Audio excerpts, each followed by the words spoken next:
Hey guys, how's it going? This is BattlefieldPortal, and today we're taking a look at a Vietnam War themed loadout. For this loadout, I ran the assault kit with the M16A4 and the M1911, both with no attachments. I also ran with no gadgets except the med bag and the M67 grenade. This is a loadout I'd been wanting to try out for quite some time, and I must admit it was a whole lot of fun to capture this footage. I recorded this loadout on a China Rising Conquest rotation with some fellow PS4 YouTubers, TheFlamingW, Lachlan Cotter and TheManny500, who were also using the same loadout. If you haven't already checked out their YouTube channels, I've got them all linked in the description below, so do yourself a favour and head over and subscribe.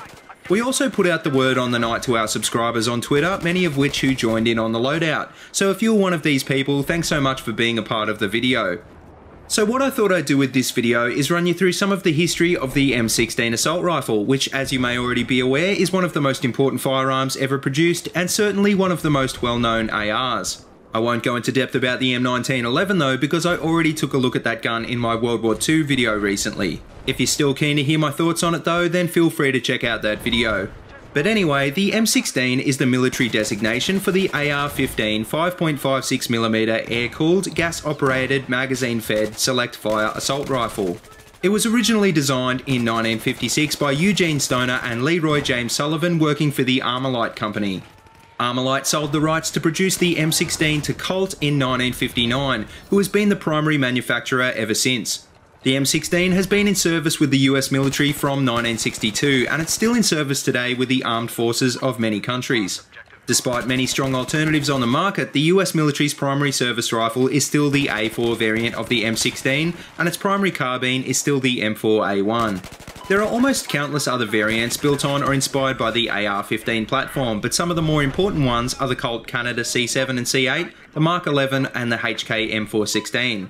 Now I should mention that the M16 used in the Vietnam War was a very different rifle from the M16A4 in service today. The original M16 had a fully automatic mode, whereas the M16A4 is limited to a 3-round burst. The reason for this change was because of how inaccurate sustained fire is compared to short bursts. A 3-round burst was thought to be a decent balance between volume of fire and accuracy, and results in more effective use of ammunition. The M16 from the Vietnam War era was plagued by some serious reliability issues though, and up to 80% of US combat troops reported at least one instance where their weapon had jammed in combat. The reason for this was that the intermediate 5.56mm round fired by the M16 was still relatively new, and although the weapon tested well with high quality ammunition, the dirtier cartridges supplied to the troops often fouled the barrel.